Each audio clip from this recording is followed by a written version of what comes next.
There are hills in Wales where the mist never lifts, where the sun forgets to shine and the trees bend always in one direction, as if cowed by the memory of something older than wind. Thomas Ellery arrived at dusk, drenched to the bone, boots sloshing through gravel and moss, clutching the small black box beneath his coat as if it contained something more delicate than bone china. The letter had summoned him, unsigned, written in the curling, antique hand of someone who had learned penmanship by gaslight. But what arrested him, what made him cancel his lectures at the university and take the late train into Caermain village, was the final line. She lies beneath the name that was never hers, in the dress she never wore.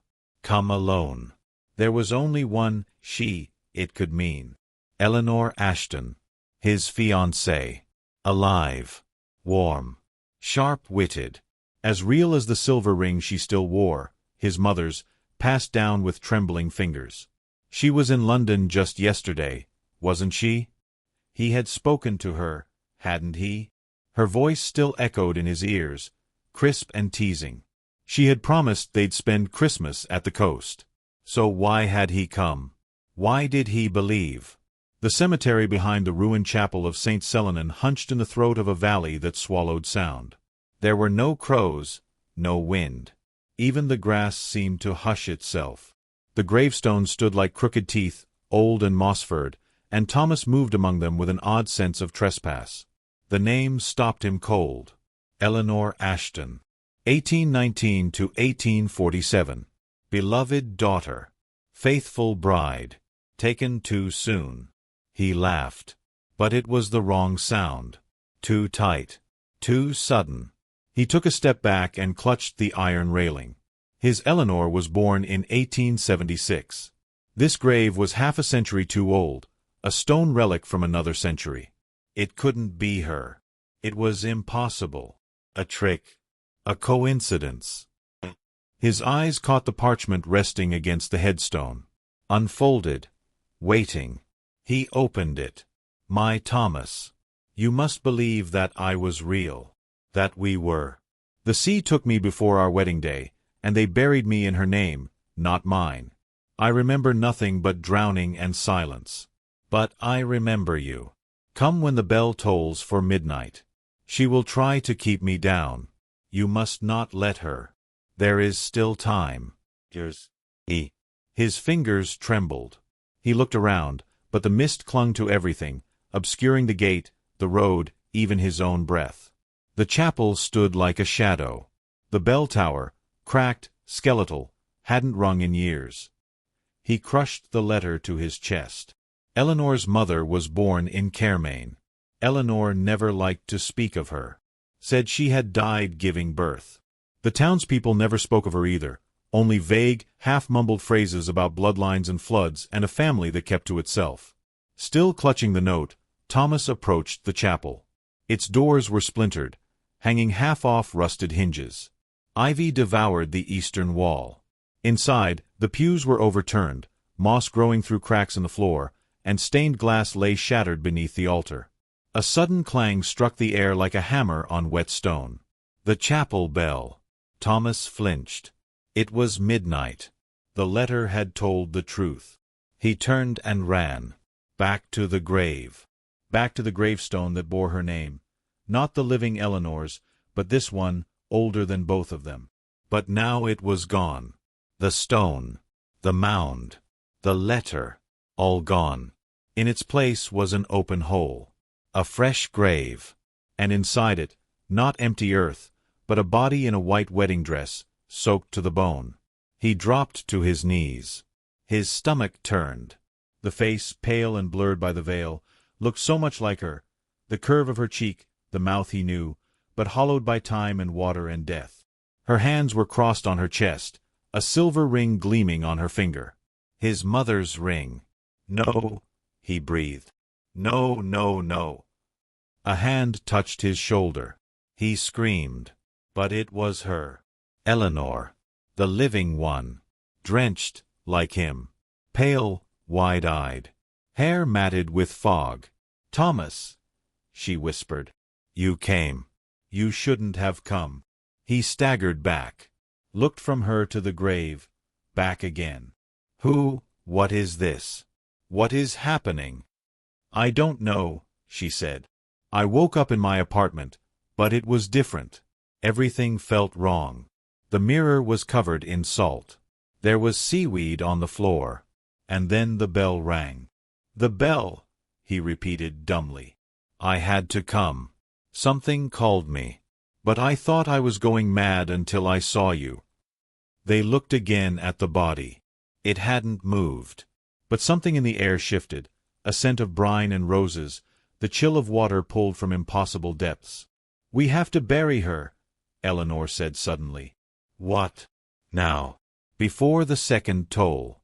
The letter said she'll rise if we don't." "What letter?" Eleanor blinked. "The one you sent me." "I didn't send any." A second toll rang out. Deeper. Angrier. The corpse opened its eyes. The eyes were not glassy, nor cloudy with death. They were the pale gray of slate under water, deep, searching, horribly alive. Thomas stumbled back, dragging Eleanor with him as the corpse in the wedding dress sat up, curls of lake weed falling from her veil like rotting lace. "We have to run," he breathed. "No," Eleanor whispered, eyes fixed on the thing in the grave. "We have to listen." "To what?" But she didn't answer. Her face had gone slack, eyes dilated, lips slightly parted. The woman in the grave, if woman she was, rose without effort. Not like something climbing. Like something floating. Her veil dragged through the dirt, but not a clump stuck to her skin. Her feet didn't touch the earth. Her mouth opened. And the sound that spilled from it was not a scream. It was a memory. Rain tapping on a windowpane. A child's voice reciting a poem about a bride in the reeds. A man's whisper, cracked with guilt, "Forgive me, Eleanor." The name struck Thomas like lightning. "Eleanor," he repeated. "Not Eleanor." The woman turned her head. The veil shifted. He could see her face now. It was not Eleanor's. Not exactly. But it could have been her sister. Or her shadow. Eleanor took a step forward. "Don't," Thomas tried to hold her back, but she shrugged him off with more strength than he expected. The bride raised her arm and pointed east. Toward the hills. Toward the lake. Then she vanished. Not with a gust or a shriek, but with a sound like a candle being extinguished. One blink, and the grave was empty. The mist swallowed everything. "What the hell is happening?" Thomas demanded. Who was she? What was that thing? "I don't know," Eleanor said slowly. "But she wasn't trying to hurt us." "You call that not hurting?" "She wanted to be seen. To be heard. And she showed us where to go." Eleanor was already walking, barefoot, into the fog. "Eleanor, wait." "Don't you feel it?" she called back. "That she's still near?" He did. And he hated it. It wasn't just fear that pulled him forward. It was something stronger. Older. Guilt. They reached the edge of the lake just after 1. The water was still, dark, silent. Not even frogs stirred. It reflected nothing. Not the moon, not the trees.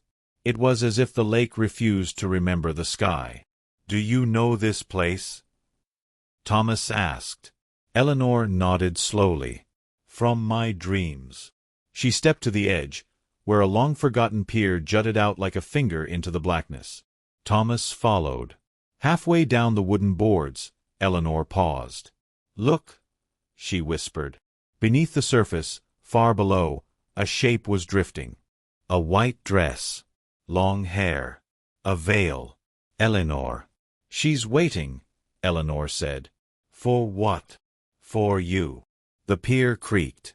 Wood cracked. Something moved beneath. Thomas dropped to one knee. Water pooled around his boots, icy cold. A box was lodged between the planks. Blackened with rot, but intact. The same size as the one he had carried earlier, the same kind used in 19th-century burial rites. He pried it out. The clasp gave way with a snap. Inside, a lock of silver-blonde hair tied with a strip of lace. A dried rose, the petals still stained crimson. A second silver ring, his mother's, again. A daguerreotype photograph of a man he recognized. Himself. Only not. The hair was longer. The eyes older. But the face, the jaw, the mouth, even the scar near the brow, was his. On the back of the photograph, in curling ink. To Eleanor, forever. T. Ellery, 1847. He dropped it. Thomas, Eleanor said softly. You've been here before. That's impossible. Is it? She knelt beside him. What if we weren't just summoned here, but returned here? What if you're not who you think you are? He shook his head. No. That's mad. That's... The lake rippled. A sound, not a splash, but a voice, came from below. You promised. Thomas looked down. The bride floated just beneath the surface now, arms outstretched. Her lips moved. But it was Eleanor who spoke. Or someone through her. You were to meet her at the water's edge. You gave her the ring. You gave her the box. But you never came. I never. She walked into the lake with a stone at her feet. She thought you'd follow. Eleanor collapsed. Thomas caught her. Her pulse was racing. Skin cold. She looked up at him. She thought you died too. When you didn't come, she believed she'd cursed you. And she waited. I don't remember any of this. Because you left that life behind, Eleanor said, rising unsteadily. You were reborn. But she wasn't. Thunder cracked in the distance. And then, a figure stepped from the trees. Not the bride. A man. Thin. Tall. Dressed in outdated clothes, soaked from head to foot. His face was gaunt, expressionless, and identical to Thomas's. He didn't blink. Neither did Thomas. Eleanor gasped. You did die. Thomas took a step forward. The figure mirrored him. You were drowned, she whispered. But she wasn't the one who pulled you down. The wind began to rise. The lake churned. The second Thomas raised one hand. In it, a third ring. Eleanor turned to Thomas. Her voice broke. She died for you. And now she wants you to remember who you were, and what you did. The figure on the shore didn't move, not until Thomas did. When Thomas stepped forward, the other him stepped back. When he raised his hand, the apparition mimicked. But the mimicry wasn't perfect. The double's gaze was heavier, accusing, and in its fingers, the third ring glittered like a blade. Eleanor gripped Thomas's sleeve. Do you see now? I see something, he muttered. But I don't know it. I don't remember being anyone else. The storm rolled overhead, low and sullen. The lake churned. I think, Eleanor said slowly, this is about more than memory. It's about debt. What? She pointed to the figure. That's not just who you were. That's the part of you you left behind. The part that made the promise. The lake doesn't care who you became. It only cares that you broke your vow. Thunder cracked. The bride appeared again, this time on the surface, walking across the lake as if it were ice. Her dress no longer dragged. Her veil had vanished. Her eyes were fully open now. God, Thomas whispered. She's beautiful. Eleanor's grip tightened. The ghost bride stepped between Thomas and his double, and she looked only at him. At the living one. Thomas. Do you remember me now? She asked. Her voice was no longer mist, no longer echo. It was firm, full, real. Thomas opened his mouth, but no words came. I waited, she said. I forgave your fear. I forgave the sea. I forgave the silence. But when you forgot me... Her hands rose. The water responded. A wave crashed into the pier, knocking Thomas backward. Eleanor screamed, but not in fear. In anger. You want him to remember, she shouted, stepping toward the bride. Then show him. Show him everything. The bride tilted her head. He won't survive it. I don't care, Eleanor said. I want the truth. I want to know why I see you in my sleep. Why I know your name. Why you wear the face I see in the mirror every time I close my eyes." Thomas blinked. "You?" The bride reached forward, touched Eleanor's forehead. Everything exploded. The lake, the sky, the world, and then a candle-lit room. 1847. A wedding dress hanging from a beam. A ring box, closed. A man pacing, chain-smoking. A woman crying into a shawl. And another woman in the mirror. Eleanor. No, Eleanor. And Thomas, but not the one standing on the pier. Younger. Broken. Afraid. "She's dead," he whispered. "She drowned herself for you," the older woman, the mother, hissed. "And now you'll bring her back. Or you'll join her. A stone. A ritual. Salt. A kiss of blood." And the mirror turned dark. Thomas jolted awake. He was back on the pier. Eleanor was unconscious. The bride stood over her. Thomas crawled to her side, heart racing. "What did you do?" "She needed to remember. You could have killed her. She was always me. Or I was always her. She carries me in her blood. My sister never bore children. But her cousin did. And the line runs through this girl. Through Eleanor." Thomas froze. "You're related?" She nodded. "Bound by water. Cursed by silence." Thunder cracked again. The storm was circling directly overhead now. "I didn't mean to forget you," Thomas whispered. "You did worse," she said. "You promised forever. And you left. I died. But your soul lived on. Mine didn't." A long silence. Then the other Thomas, the shade, stepped forward. This time, not as a mirror, but as a separate presence. He knelt beside them, and took the hand of the bride. Thomas stared. "Who are you?" The figure looked at him, with his own eyes. "I'm the you that kept the vow. That died faithful. That never forgot." The bride smiled, and kissed him. The kiss glowed. The air shimmered. Then, she turned to the real Thomas. "You can leave," she said. "You can go back to your life. But if you do, she'll never wake again." Thomas looked at Eleanor. So still. So pale. The lake whispered, "Choose." "Or?" he asked. "Or you take your place," the bride said. "You join me. And she lives." "Why her?" "Because she's me. She always was. Her blood. Her mind. She was never supposed to carry this weight." Thomas rose slowly. "And if I go with you, what happens?" "You remember everything," she said. "And you drown forever." His hands shook. He looked at Eleanor, then at the bride, then at the box in his pocket. The ring was still there. He took it out, and placed it on her finger. "I broke my vow once," he whispered. "Never again." He stepped to the edge of the pier. The bride offered her hand. He took it, and they sank. Together. Eleanor gasped awake. She was on the pier. Alone. But dry. The sky was clear. And in her palm, a letter. "To my Eleanor.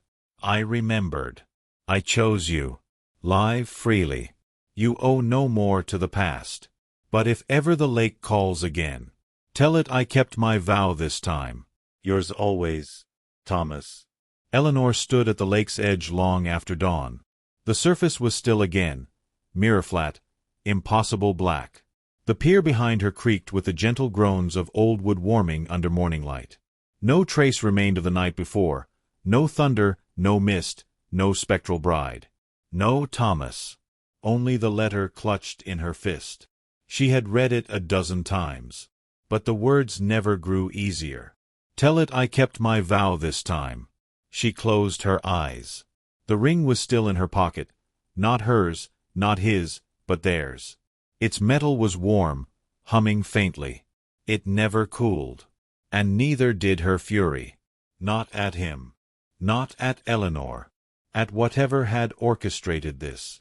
This wasn't just about broken promises. It was about inheritance.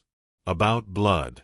About the sins that rot inside a family tree until the roots taste like iron. By the time she returned to Blackvale House, it was well past noon. Her shoes squelched with lake water that had somehow seeped in without soaking her. The house welcomed her with silence. Dust motes spun in golden shafts from the tall windows. The grandfather clock in the main hall no longer ticked. She passed the parlor mirror. Paused. Her reflection blinked. She didn't. Eleanor. But not the ghost she'd seen at the lake. Something younger. Something before. Before the veil. Before the drowning. The girl in the mirror stared, wide-eyed. You opened the grave. Eleanor nodded. And now the house remembers. Behind her, the walls groaned. Paint cracked. Portraits flared to life, eyes glinting. She turned, and every door in the house slowly creaked open. All at once. She ran. Corridor after corridor, until she reached the narrow attic stairs. She didn't know why. Only that something waited up there. The air grew colder the higher she climbed. At the top, a low ceiling, cobwebs, boxes. And one trunk. It was open. Inside, more letters. More ring boxes. A diary. She sat cross-legged on the dusty floor and opened it. The name etched inside the cover in careful ink. Eleanor Ashbourne. March 1846. Her heart skipped. She flipped through. And found what she hadn't known she was looking for. March 3, 1847. He gave me the ring. Promised we would leave at dawn. But he did not come. His brother warned me. Said the Ellery men never marry. They inherit. The house, the curse, the mirror. They take. I walked into the lake with hope in my chest. It filled with water. March 5, 1847. I see my sister in the mirror now. Not her face, but her child's. Not yet born. She is a future echo. Maybe through her, I will return. Maybe I must. He left me behind. March 12, 1847. The house creaks in mourning. It knows I'm still near. Eleanor closed the book. She sat in the attic until the light faded. Until the house began to whisper again. Not in fear. In memory. The bells of the past never truly stopped ringing. They just shifted their tones. And she now understood why Thomas had to go. He wasn't the curse. She was the key. That night, she left the house. Locked it. Buried the key beneath the old oak where Eleanor had first written her name in bark a century ago. And walked away. She didn't look back. But if she had, she might have seen the windows light one by one. The house didn't mourn. It waited. Epilogue. A whisper in the bell tower. Years later, tourists would return to Blackvale Hollow. They'd find the house abandoned, but immaculate. The clock ticking once more. They'd speak of the woman who came and left no trail, except for a single ring on the front step, still warm, whispering softly against the stone. And in the lake. Some said they saw a man walking. A man who wore the face of every visitor brave enough to meet his eyes. A man who never spoke, but who always looked east, toward the morning. Toward a bride still waiting.